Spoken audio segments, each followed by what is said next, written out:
Hello friends, data structure सीखने की series में आज हम लोग देखने वाले हैं बाइनरी सर्च। लास्ट वीडियो हमने देखा था लीनियर सर्च। तो यदि आपने उस वीडियो को नहीं देखा तो उसे आप जरूर देखें। तो देखिए, सर्च में मैंने आपको बताया था कि हम किसी भी एलिमेंट को एक एरे के अंदर फाइंड आउट कर सकते हैं। तो वो एरे हमारे 1D भी हो सकते हैं, 2D भी हो सकते हैं, 3D भी हो सकते हैं। लीनियर सर्च के कंपेरिजन में बाइनरी सर्च हम लोग क्यों यूज करते हैं, उसके लिए यदि आपने लास्ट वीडियो देखा होगा तो उसी को ध्यान में रखते हुए यहाँ पे मैं आपको बता रहा हूँ। देखिए, अब आपको ग्राफ में नहीं जाना है और इसमें नहीं जाना है, इक्वेशन में। लीनियर सर्च में मैंने आपको बताया था कि यहाँ पे जो आपके पास एरे होता है वो अनसॉर्टेड होता है, लेकिन इसका मतलब ये नहीं कि सॉर्टेड नहीं हो सकता है, सॉर्टेड हो सकता है। लेकिन यदि बाइनरी सर्च के कंपैरिजन में बोला जाए तो उस केस में बाइनरी सर्च जो होते हैं वो सॉर्टेड होते हैं और लीनियर सर्च सॉर्टेड या अनसॉर्टेड हो सकते हैं। ये अनऑर्डर्ड हो सकते हैं, लेकिन ये जो है ऑर्डर्ड हो सकते हैं। और इसका साइज होता है स्मॉल लीनियर सर्च के केस में। बाइनरी सर्च के केस में आप बोल सकते हो एरे का साइज जो होता है वो ग्रेटर होता है। और बेसिकली बाइनरी सर्च हम लोग मल्टी डायमेंशनल के लिए यूज करते हैं। उसके बाद यहाँ पे मैंने आपको बताया था कि लीनियर सर्च को ही आप बोलते हो सिक्वेंशियल सर्च, लेकिन बाइनरी सर्च को आप बोल देते हो हाफ इंटरवल सर्च। यहाँ पे मोस्ट इंपॉर्टेंट है हाफ इंटरवल सर्च, क्योंकि सारी चीज़ें इसी के अराउंड घूमने वाली है। इसी को आप बोलते हो लॉगरिथमिक सर्च, ये भी इंपॉर्टेंट है, अभी आपको पता चल जाएगा। इसी को आप बोल देते हो बाइनरी चॉप। अब देखिए, जब हम लोग सीक्वेंशियल सर्च करते थे तो यहाँ पे हम लोग जीरो इंडेक्स से स्टार्ट करते थे। यहाँ पे आपको जीरो इंडेक्स से स्टार्ट नहीं करना, यहाँ पे आपको मिड इंडेक्स से स्टार्ट करना है। वो कैसे, वो समझते हैं। लेकिन फिलहाल के लिए मैं ये मान के चल रहा हूँ कि आपको थोड़ा सा डिफरेंस पता चल गया। अब देखिए, यहाँ पे बाइनरी सर्च एक्चुअल में क्या है। मैंने भी आपको बताया कि यहाँ पे जो इंडेक्सिंग है वो हम लोग डिसाइड करते हैं मिड पॉइंट से। अब वो कैसे करते हैं वो यहाँ पे देखिए, और वो क्यों करते हैं। सपोज हमारे पास एक एरे है जिसका साइज है 10 और यहाँ पे सॉर्टेड में हमारे पास डेटा है 10 to 100। फाइन, इंडेक्सिंग जाहिर सी बात है 0 to n-1 होगी, मतलब 0 to 9 होगी। अब यहाँ पे बाइनरी सर्च में हम लोग मिड इंडेक्स से ही स्टार्ट क्यों करते हैं, क्योंकि देखिए लीनियर सर्च में आपको जाना पड़ता था 0 to n-1। मतलब यदि आपको एक एलिमेंट फाइंड आउट करने हैं जो कि एंड एलिमेंट हो, जिसका पोजीशन लास्ट में हो, तो आपको 0 to n-1 तक ट्रेवर्स करना पड़ेगा। लेकिन बाइनरी सर्च में देखिए कितना डिफरेंस आ जाता है। सपोज आपको एक एलिमेंट फाइंड आउट करना होता 50, तो 50 फाइंड आउट करने के लिए यदि आप लीनियर सर्च में जाते तो आपको यहाँ पे 5 टाइम्स लूप चलाने पड़ते हैं, 10, 20, 30, 40, 50। लेकिन बाइनरी सर्च में चूंकि ये मिड इंडेक्स है, अभी देखेंगे हम लोग मिड इंडेक्स कैसे फाइंड आउट करते हैं। ये मिड इंडेक्स है या फिर बोल सकते हो मिड वैल्यू है, इसलिए यहाँ पे हमारा एक ही इटरेशन में काम चल जाएगा। वो कैसे, वो यहाँ पे हम लोग समझते हैं। सबसे पहले यहाँ पे आपको जानना है कि जो जीरो इंडेक्स है उसको हम लोग यहाँ पे बोल रहे हैं स्टार्ट। वेरिएबल नेम हमारा है स्टार्ट। स्टार्ट प्रेजेंट कर रहा है जीरो इंडेक्स को, एंड प्रेजेंट कर रहा है n-1 इंडेक्स को, जो कि है 9। ठीक है। अब यहाँ पे यदि मिड वैल्यू फाइंड आउट करने हैं, मिड वैल्यू यहाँ पे हम लोग बोल रहे हैं इंडेक्स के टर्म में, कि यहाँ पे हम लोग इंडेक्स फाइंड आउट कर रहे हैं, उसी के टर्म पे यहाँ पे हम लोग वैल्यू को डील करेंगे। तो यदि यहाँ पे start plus and divide by 2 करोगे तो यहाँ पे हो जाएगा आपका 0 + 9 डिवाइड बाई 2, जो कि 4.5 आएगा। लेकिन यहाँ पे हमें 4.5 नहीं लेना है। क्यों? क्योंकि यहाँ पे हम लोग इंट वैल्यू कंसिडर कर रहे हैं, तो इंट वैल्यू में हम लोग डेसिमल वाले पार्ट को रिमूव कर देते हैं और जो एग्जैक्ट वैल्यू है 4 उसको कंसिडर करते हैं। तो यहाँ पे यदि आप देखोगे तो 4 हमारी वैल्यू आ चुकी है, जो कि इंडेक्स वैल्यू है, और 4 इंडेक्स में हमारे यहाँ पे वैल्यू 50। तो यदि आपको 50 फाइंड आउट करने पड़ते इस एरे में तो एक ही इटरेशन से आपका काम चल जाएगा। अभी हम लोग देखेंगे कि इटरेशन कैसे यूज करेंगे, लेकिन यहाँ पे इंडेक्स के बेस पे हमें यहाँ पे एलिमेंट मिल गया है। ठीक है, तो ये डिफरेंस हो जाता है आपका लीनियर सर्च और बाइनरी सर्च में। अब यहाँ पे बाइनरी सर्च में एक और चीज जो आपको जाननी है, यहाँ पे मैंने आपको बताया कि बाइनरी सर्च को ही आप हाफ इंटरवल सर्च बोलते हो। वो इसीलिए होता है क्योंकि यहाँ पे हम 2 एरे में डिवाइड कर देते हैं इसको, या फिर बोल सकते हो 2 सब एरे में इसको हम लोग डिवाइड कर देते हैं। अब देखिए इसको और कैसे ब्रेक करते हैं हम लोग। अभी जब हम लोग सर्च कर रहे थे 50, तो हमें यहाँ पे एक बार में ही 50 मिल गया। लेकिन यदि मैं आपको बोलता कि हमें 20 फाइंड आउट करके दो, तो आप क्या करते, यहाँ पे सबसे पहले फाइंड आउट करते मिड वैल्यू जो कि 50 है, और आप यहाँ पे क्या करते, जो हमारे पास वैल्यू है 20, तो देखते हैं आपकी क्या 20 50 से लेस है या ग्रेटर है, तो 20 जो है वो 50 से लेस है। तो इस केस में आप क्या करते हैं, 50 के साथ जो बाद वाले एरे हैं वो आप एलिमिनेट कर देते, और जो पहले वाली वैल्यू है 10 to 40 इसको कंसिडर करते हैं, क्योंकि जाहिर सी बात है 20 जो है वो 50 के इक्विवेलेंट नहीं है, तो 50 के इक्विवेलेंट नहीं है तो 50 से बाद वाले सारे एलिमेंट एलिमिनेट हो गए। तो अब हमें जो सर्च करने हैं वो 10 to 40 करने हैं।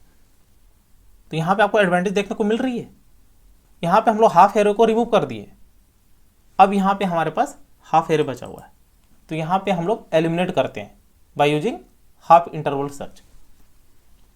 अब देखिए इस केस में यदि स्टार्ट वैल्यू बात की जाए तो स्टार्टिंग इंडेक्स हमारा ये वाला, ठीक है, और एंड इंडेक्स क्या हो जाएगी आपकी मिड -1, क्योंकि 50 तो हमारा हट गया, तो मिड -1 में क्या है 3 है, तो इसलिए यहाँ पे मैंने लिखा हुआ है एंड, ये हो गया स्टार्ट और ये हो गया मिड -1 जो कि 40 की वैल्यू है। अब यहाँ पे हमें 20 फाइंड आउट करने हैं, तो फिर से आपको डिवाइड कर देने हैं बाय 2, तो बाय 2 डिवाइड करोगे तो 0 + 3 डिवाइड बाय 2 तो कितने आएंगे 1.5, तो यहाँ पे हमें लेना 1, तो 1 इंडेक्स में आपका 20 मिल गया है। तो इसी इंडेक्स को आप रिटर्न करवा सकते हो या फिर प्रिंट करवा सकते हो। यदि यहाँ पे आपको बोला जाता 70, तो 70 फाइंड आउट करने के लिए आप क्या करते, मिड वैल्यू फाइंड आउट करते जो कि होता 4 इंडेक्स, उसमें वैल्यू हो गया आपकी 50, फिर यहाँ पे 50 से लेके 10 तक एलिमिनेट हो जाएगा, क्योंकि यहाँ पे हमें फाइंड आउट करने 70, तो 70 50 के बाद आ रही है, तो अब हमारी जो स्टार्ट वाली वैल्यू हो जाएगी, क्योंकि यहाँ पे 50 भी एलिमिनेट हो चुका है, तो यहाँ पे 60 स्टार्टिंग वैल्यू होगी, देख सकते हो। अभी हम लोग कोड करेंगे, आपको और क्लियर होगी चीज़ें। तो यहाँ पे स्टार्ट वैल्यू और एंड वैल्यू जाहिर सी बात है 100 ही होगी, जिसका इंडेक्स 9 है, और इसके बीच हम लोग फिर सर्चिंग करते हैं। तो इस केस में जब हम लोग सर्चिंग करते हैं तो मिड वैल्यू हमारी मिलती 80 जो कि 7th इंडेक्स में है, लेकिन 70 इस केस में भी हमारी लेस है 80 से, तो यहाँ पे फिर हम लोग क्या करते हैं n-1, तो n-1 केस में ये हो जाता हमारा मिड -1 की वैल्यू मतलब 70, और ये हो जाता आपका स्टार्टिंग वैल्यू। एक दो बार आप इसको देखिएगा, आपको अच्छे से समझ में आएगी चीज़ें। तो ये हो जाएगी स्टार्टिंग वैल्यू, ये हो जाएगी एंडिंग वैल्यू, और यही एंड वैल्यू आपको यहाँ पे आंसर के रूप में मिल जाएगा। तो इसको प्रिंट कैसे करवाएंगे वो अभी आपको पता चल जाएगा जब हम इसका कोड करेंगे। तो इस तरह हम लोग करते हैं हाफ इंटरवल सर्च। इसी को आप बोल देते हो divide and conquer. Divide and conquer algorithm में ये बोला जाता है कि आप एक प्रॉब्लम को सब प्रॉब्लम्स में डिवाइड कीजिए, और जो भी आपको टास्क परफॉर्म करना है वो आप करते रहिए। तो वही यहाँ पे हम लोग कर रहे हैं, एक जो हमारे एरे है उसको हम लोग 2 एरे में डिवाइड किए, और फर्दर एरे को हम लोग सब एरे में डिवाइड कर रहे हैं जहाँ पे हमें वैल्यू फाइंड आउट करनी है। तो डिवाइड एंड कॉन्कर रूल आपका इंप्लीमेंट हो जाता है सर्च में, जहाँ पे हम लोग बाइनरी सर्च यूज करते हैं वहाँ पे। उसके बाद इसका यूज आप लोग कर देते हो सॉर्टिंग में, ये फिर आने वाले वीडियो में हम लोग और देखेंगे जब हम लोग ट्री ग्राफ वगैरह पढ़ेंगे। तो डिवाइड एंड कॉन्कर यहाँ पे आपको याद रखना है कि प्रॉब्लम्स को ब्रेक करने के यूज हम लोग करते हैं, ताकि हम कोई भी टास्क परफॉर्म कर पाएँ और हमारा डिजायर्ड आउटपुट मिल सके। तो यहाँ पे वेरिएबल वगैरह हम लोग ये ले लेंगे, साइज के लिए n, एरे के लिए ARR, आइटम के लिए ITN। और यहाँ पे यदि ग्राफ की बात की जाए तो यहाँ पे जो हमें ग्राफ मिलती है हमेशा वर्स्ट केस में बात की जाती है, ठीक है, क्योंकि जो कांस्टेंट होती है वो बहुत रेयर होती है। तो कांस्टेंट केस में हमारा ग्राफ यही चलेगा, जो लास्ट में मैंने आपको बताया था कि लेंथ ऑफ इनपुट के केस में जो नंबर ऑफ ऑपरेशंस हैं उस केस में जो हमारी टाइम कॉम्प्लेक्सिटी होगी वो कांस्टेंट होगी। लेकिन यहाँ पे वर्स्ट केस में आपको जो ग्राफ मिलता है वो मिलता है आपका लॉग के फॉर्म में, तो इसी को आप बोलते हो लॉगरिथमिक ग्राफ, और सर्च में आप बोलते हो लॉगरिथमिक सर्च। तो देखिए यदि इसकी इक्वेशन की बात की जाए, वैसे इक्वेशन में आपको ज़्यादा ध्यान नहीं देना, बस थोड़ा सा आपको समझ लेना है। इस इक्वेशन की यदि बात की जाए, फर्स्ट इटरेशन में हम लोग n/2 कर रहे हैं, अब यहाँ पे भी देखिए कहीं कहीं भी आपको मिलेगा फर्स्ट इटरेशन में n लिया हुआ है, सेकेंड इटरेशन में n/2 किया हुआ है। तो लास्ट में थोड़ा सा आपको ध्यान देने की ये चीज़ें हम लोग क्यों करते हैं। तो यदि एक्चुअल में देखा जाए तो यहाँ पे हम लोग फर्स्ट इटरेशन में ही उसको ब्रेक कर दिए। तो सपोज यहाँ पे हमारे टोटल एलिमेंट है n, डिवाइड बाय क्या कर दिया 2। तो फर्स्ट केस में हमने कर दिया n/2, सेकंड केस में कर दिया हमने n/2 डिवाइड बाय 2, क्योंकि हमेशा हम लोग 2 से डिवाइड कर रहे हैं। तो जो हमारी वैल्यू आई थी n/2 उसको फिर हमने 2 से डिवाइड कर दिया, हाफ इंटरवल सर्च याद रखिएगा। तो ये हो जाएगी आपकी वैल्यू n/4। उसी तरह kth टर्म की बात की जाए तो यहाँ पे हो जाएगी वैल्यू आपकी n डिवाइड बाई 2k-1। अब यहाँ पे यदि हम लोग फाइंड आउट कर रहे हैं कि यदि हमारा लेंथ 1 है k इटरेशन के बाद, तो यहाँ पे n/2k-1 इक्वल्स टू 1। और यदि यहाँ पे आप n देखोगे तो यहाँ पे ये आएगी वैल्यू। दोनों साइड यदि लॉग लोगे तो लॉग के साथ ही यहाँ पे log 2 to the power k-1, यहाँ पे k-1 कोफिशिएंट में आ जाएगा। ये चीज़ें आपको पता होगी चीज़ें। और यहाँ पे k-1 equals to log n। यदि यहाँ पे बेस 2 लेंगे तो ये 1 हो जाएगी वैल्यू, और k-1 की value log n to the base 2। तो k equals to log n plus 1। तो यहाँ पे +1 हम लोग बिग ओ नोटेशन में मैंने आपको बताया था कि इग्नोर करते हैं। तो k की वैल्यू यहाँ पे हो जाएगी आपकी log n। तो इसलिए यहाँ पे हम लोग लिखते हैं big O notation log n। तो वर्स्ट केस में जो हमें ग्राफ मिलती है वो इस फॉर्म में होती है। सिंपली आपको ये याद रखना है। तो यहाँ पे इसका प्रोग्राम कर लेते हैं। जो हमने यहाँ पे सीखा इसी को हम लोग वहाँ पे इम्प्लीमेंट करेंगे। तो यहाँ पे कोड ब्लॉक्स में ये फाइल क्रिएट कर लेते हैं। ये होगा हमारा binary search .cpp।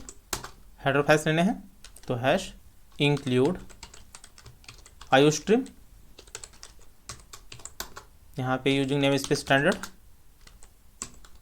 Main method तो इंट मेन किया, कर्ली ब्रैकेट एंटर।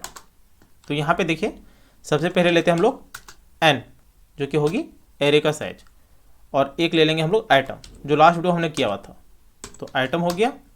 उसके बाद यहाँ पे यूजर को आप मैसेज दे सकते हो cout एंटर एरे साइज। तो यहाँ पे एंटर एरे साइज कर लिया। endl cin पे आप एंटर करवा लोगे n की वैल्यू, और यहीं पे आप एक एरे डिक्लेयर करोगे। तो arr इसका साइज होगा n, फाइन। और यहाँ पे आप cout पे बोल सकते हो यूजर को एंटर एलिमेंट्स, जो कि एरे का होगा। endl यहाँ पे आप लूप चला दो। ये लास्ट में मैंने आपको बता रखा है। तो लूप चलाने के साथ ही हम यूजर से वैल्यू इंपुट करवा लेंगे i++ कर्ली ब्रैकेट एंटर, यहाँ पे cin एरे ऑफ i। तो ये हो गया हमारा। अब यहाँ पे आइटम को भी एंटर करवा लेते हैं कि कौन से आइटम हमें फाइंड आउट करने हैं। तो यहाँ पे आप यूजर को मैसेज दे सकते हो cout enter item you want to search, endl। तो यहाँ पे भी cin पे हो जाएगा हमारा आइटम, फाइन। अब देखिए यहाँ पे एक मेथड बनाएंगे हम लोग, और वहीं पे हम लोग ऑपरेशन परफॉर्म करेंगे। तो यहाँ पे वॉइड ले रहे हैं क्योंकि हमें स्टार्टिंग में कुछ भी रिटर्न नहीं करवाना। और यहाँ पे बाइनरी सर्च, एक तो आ जाएगी यहाँ पे एरे, सेकंड यहाँ पे हम लोग कर लेते हैं n, जो हो जाएगा हमारा साइज एरे का, और यहाँ पे आइटम जो हमें सर्च करवाने हैं। और इसी को यहाँ पे आप कॉल करवा सकते हो।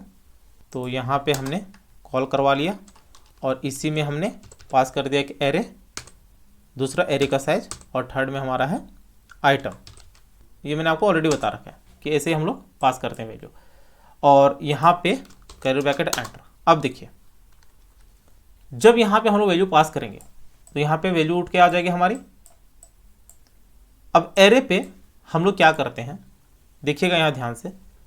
जो यहाँ पे मैंने अभी आपको बताया कि सबसे पहले स्टार्ट वाली वैल्यू, मतलब स्टार्ट इंडेक्स, एंड इंडेक्स, और मिड वाला हम लोग लूप के अंदर ले लेंगे। तो स्टार्ट और एंड इंडेक्स ये दोनों हमें यहाँ पे डिक्लेयर कर लेने हैं। तो यहाँ पे इंट पे ले लेते हैं स्टार्ट, और स्टार्ट इंडेक्स में हम लोग कर लेते हैं 0।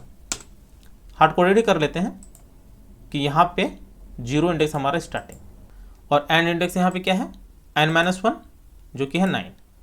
तो यहाँ पे आप बोलोगे इंट एंड इंडेक्स, यहाँ पे हो जाएगी हमारी n-1।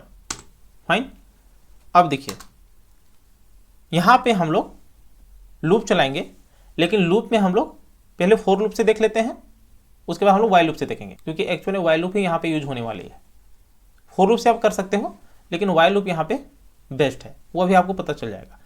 तो यहाँ पे आप लूप चला सकते हो for int i equal to 0, i less than n, i plus plus curly bracket enter. सबसे पहले हमें फाइंड आउट करने हैं मिड वैल्यू, तो उसके लिए यहाँ पे एक वेरिएबल ले लेते हैं मिड, और मिड में मैंने आपको बताया कि आपको क्या करना है start plus and divide by 2, ये आपको दे देगा इंडेक्स वैल्यू मिड का। ठीक है। अब यहाँ पे देखिए हम लोग क्या करते हैं, सपोज हमें यहाँ पे इंडेक्स वैल्यू मिल जाता है 4, टोटल साइज हम लोग ले लेंगे 10, तो 4 में हमारी वैल्यू है 50। हमें सर्च क्या करना है आइटम, जो कि हम लोग इनिशियल में ले लेंगे 50 ही। तो यहाँ पे कंडीशन में इफ, ध्यान से देखिएगा, एरे ऑफ मिड की वैल्यू जो कि है 50 इक्वल टू है आइटम जो हम लोग एंटर करवाएंगे। यदि ये इक्वल हो जाती है तो यहाँ पे सिंपली हम लोग प्रिंट करवा लेंगे cout index element found at index mid.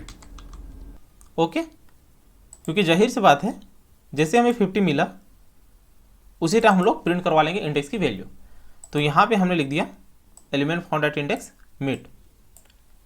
नहीं तो जो हमने यहाँ पे देखा था एल्स में क्या कंडीशन हो सकता है कि आइटम की जो वैल्यू है वो हो सकती है लेस हो area of mid, curly bracket enter. वही हमने यहाँ पे देखा था ना कि सपोज यहाँ पे हमें फाइंड आउट करना पड़ता है 20, तो 20 यहाँ पे है जो कि लेस देन है 50 से। तो यदि ये कंडीशन होती है तो 50 तो हमारा ऐसे ही एलिमिनेट हो गया, तो हमारी यहाँ पे एंड वैल्यू हो जाएगी 40। तो इसलिए यहाँ पे मिड -1 की वैल्यू 40। तो यहाँ पे 40 जो है वो एंड वैल्यू है, याद रखिएगा, स्टार्टिंग वैल्यू में हमें कुछ नहीं करना। तो यहाँ पे सिंपली आप कर सकते हो जो हमारी एंड वैल्यू है इसकी वैल्यू क्या हो जाएगी मिड -1, इंडेक्स की वैल्यू की बात कर रहा है यहाँ पे। ठीक है, तो ये एल्स इफ में, और नहीं तो एल्स में क्या है कि यदि लेस नहीं है मतलब वो ग्रेटर है। ग्रेटर इन द सेंस कि सपोज यहाँ पे 70 फाइंड आउट करना होता तो 70 यहाँ पे है, तो उस केस में स्टार्टिंग वाली वैल्यू क्या हो जाएगी मिड +1, जो कि यहाँ पे मैंने आपको बताया था। तो यहाँ पे स्टार्ट में करना है मिड +1। ये आप अच्छे से देखिएगा एंड स्टार्ट। पहले यदि आप जा रहे हो, यदि लेस है तो मिड -1, ग्रेटर है तो मिड +1 स्टार्ट के केस में, यहाँ पे एंड के केस में। फाइन। अब देखिए ये हमारा यहाँ पे कंडीशन हो जाता है, लेकिन यदि एलिमेंट नहीं मिलता हमें तो उस केस में मैंने आपको लास्ट टाइम बताया था कि एक वेरिएबल यहाँ पे ले सकते हैं हम लोग काउंट इनिशियल वैल्यू 0, और जैसे ही हम इस कंडीशन के अंदर जाएंगे काउंट की वैल्यू यहाँ पे इंक्रीमेंट करवा देंगे हम लोग,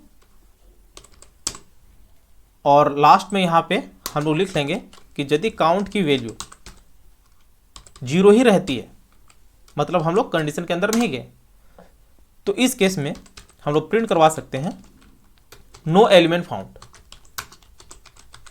no element found ENDL। Okay, ये मैंने आपको लास्ट टाइम बताया भी था।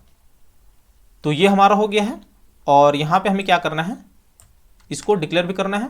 तो उसके लिए मैंने आपको बताया था कि सेम हम लोग लेते हैं रिटर्न टाइप जो कि वॉइड है, मेथड नेम बाइनरी सर्च, और यहाँ पे जो आर्गुमेंट ले रहा है एक एरे टाइप का, एक इन टाइप का और एक और इन टाइप का। परफेक्ट। तो ये हमारी सारी चीज़ें हो गई हैं। तो इसको रन करके देख लेते हैं। इसको सेव किया और यहाँ पे बिलन रन किया तो यहाँ पे एरर दे दिया है क्योंकि यहाँ पे 0 होता। इसको सेव किया, बिलन रन किया तो एंटर एरे साइज, यहाँ पे हम लोग कर लेते हैं 10। एंटर एलिमेंट्स एंटर करने तो यहाँ पे एक ही लाइन में हम लोग एंटर कर सकते हैं 10 स्पेस 20 30, आप स्पेस देते रहिएगा, एक ही लाइन में आपका इनपुट हो जाएगा 40 50 60 70 80 90 100। Enter item you want to search, suppose यहाँ पे फाइंड आउट कर रहे हैं 50 जो स्टार्टिंग हमने देखा था, तो यहाँ पे 50 कर लेते हैं। एंटर तो देखिए यहाँ पे ये बहुत इंपॉर्टेंट है, element found at index 4, element found at index 4 मतलब ये आपको लूप चला दिया है। हमारा आंसर तो आ गया है लेकिन यहाँ पे ये लूप चला दिया है। इसके लिए आपको क्या करना है, यहाँ पे लगा लेना है आपको ब्रेक, क्योंकि जैसे ही आउटपुट आती है हमारी यहाँ पे हम लोग ब्रेक लगा देंगे। इसके बाद ठीक है, वैसे आउटपुट यहाँ पे हमारी आ चुकी है कि 4th इंडेक्स में हमारी वैल्यू है। तो एग्जिट किया, फिर से रन करवा लेते हैं, बिलियन रन। तो एंटर एरे साइज यहाँ पे कर लेते हैं 10 एलिमेंट्स 10 20 30 40 50 60 70 80 90 100। एंटर फाइंड आउट कर रहे हैं हमें 50। एंटर तो element found at index 4। Okay, exit, फिर से रन करवाते हैं, बिलियन रन। यहाँ पे हम लोग कर लेते हैं 10 10 20 30 40 50 60 70 80 90 100 और यहाँ पे हम लोग कर लेते हैं 20। एंटर, देख सकते हो एलिमेंट फाउंड एट 1। एक और कर लेते हैं जो हमने देखा था, तो यहाँ पे बिलियन रन, सेम वही 10 10 20 30 40 50 60 70 80 90 100 और यहाँ पे हो गई हमारी 70। एंटर तो element found at index 6। Exit, 6 index पे हमारी 7 थी। तो ये हमारा हो गया बाइनरी सर्च। दूसरा तरीका क्या है, यहाँ पे हम लोग क्या कर सकते हैं, यहाँ पे हम लोग व्हाइल लूप लगा सकते हैं। तो उसके लिए कुछ भी नहीं करना, व्हाइल लूप यहाँ पे 2 तरीके से देख सकते हैं। ये जो है यहीं पे कर लिया व्हाइल लूप, और व्हाइल लूप में यहाँ पे आप बोल सकते हो i n। वैसे ये नहीं करना हमें, यहाँ पे मैं आपको बता रहा हूँ कि ये भी आप कर सकते हो। तो इनिशियल वैल्यू 0 कर लेंगे और यहाँ पे i का इंक्रीमेंट, तो इससे भी आप आउटपुट ला सकते हो। इसको सेव किया, कंपाइल एंड रन किया, तो एरे साइज 10 10 20 30 40 50 60 70 80 90 100। यहाँ पे फाइंड आउट कर लेते हैं 80। एंटर, 7th इंडेक्स पे मिल गया हमें। यहाँ पे जो बेस्ट अप्रोच है वो ये लेते हैं हम लोग कि यहाँ पे हम लोग करते हैं कि जब तक स्टार्ट की value less than equals to end की ना हो, सेम वही कर रहे हैं। वहाँ पे हम लोग आई और एन ले रहे हैं, यहाँ पे हम लोग ले रहे हैं स्टार्ट और एंड। तो इस वे में भी आप इसको कर सकते थे। तो ये रिमूव हो जाएगी वैल्यू, यहाँ पे भी रिमूव। तो इसको सेव किया, बिलियन रन किया, तो एंटर एरे साइज, सेम वही कर लेते हैं 10 10 20 30 40 50 60 70 80 90 100। यहाँ पे 90 कर लेते हैं, तो एलिमेंट फाउंड एट इंडेक्स 8। तो ये हमारी हो गई जब हम लोग यहाँ पे प्रिंट करवा रहे हैं। लेकिन यदि प्रिंट नहीं करवाते, रिटर्न करवाते, तो उस केस में क्या होता है यहाँ पे देखिए। उस केस में मैंने आपको बताया था कि ये रिटर्न करेगा इंट वाली वैल्यू। तो यहाँ पे इंट हो गया, यहाँ पे भी हो जाएगा आपका इंट। वैल्यू जो रिटर्न होगी इंट टाइप की होगी, तो यहाँ पे भी आप कर लोगे इंट, यहाँ पे कर सकते हो इंडेक्स। लास्ट वीडियो में मैंने आपको बताया था। तो इंडेक्स में यहाँ पे आप बोल दोगे इफ इंडेक्स की वैल्यू यदि -1 रहती है, -1 किस केस में, कि यहाँ पे इसको कट कर लेते हैं, वैल्यू नहीं मिलती है तो -1 रिटर्न करवा देंगे रिटर्न कीवर्ड के साथ। ओके, तो यदि रिटर्न -1 होती है तो यहाँ पे आप बोल सकते हो कि यदि इंडेक्स -1 तो सी आउट नो एलिमेंट फाउंड, नहीं तो एल्स में कुछ ना कुछ रिटर्न हुई है इंडेक्स वैल्यू, तो यहाँ पे ये ना लेके सिंपली कर लोगे रिटर्न मिड की वैल्यू। ठीक है, यहाँ पे प्रिंट नहीं करवा रहे, रिटर्न करवा रहे, बस यही करना था आपको, और यहाँ से काउंट रिमूव हो जाएगा। तो इसको सेव किया, यहाँ पे प्रिंट भी करवा लेते हैं, कंट्रोल V, और यहाँ पे आप बोल सकते हो एलिमेंट फाउंड एट इंडेक्स, यहाँ पे इंडेक्स। ऑल राइट, तो इसको सेव किया, बिल्ड एंड रन किया, तो एंटर एरे साइज 10 कर लिया, 10, 20, 30, 40, 50, 60, 70, 80, 90, 100, और ये हो जाएगी हमारी 40 कर लेते हैं, एंटर। तो एलिमेंट फाउंड एट इंडेक्स 3 जो कि हमारा ये, और नोट फाउंड वाला भी देख लेते हैं last, exit, build and run. तो एंटर एरे साइज 10, 10, 20, 30, 40, 50, 60, 70, 80, 90, 100, यहाँ पे कर लेते हैं 54 विच डजंट एग्जिस्ट, तो नो एलिमेंट फाउंड। तो ये हो गया आपका बैंड रिसर्च। तो उम्मीद है ये वीडियो आपको जरूर अच्छी लगी होगी। यदि अच्छी लगी होगी तो चैनल को शेयर और सब्सक्राइब जरूर करें, साथ ही बेल आइकन को भी प्रेस कर लेना ताकि मैं जैसे ही नया वीडियो अपलोड करूँ उसकी नोटिफिकेशन आपको तुरंत मिल जाए। Thank you, happy learning.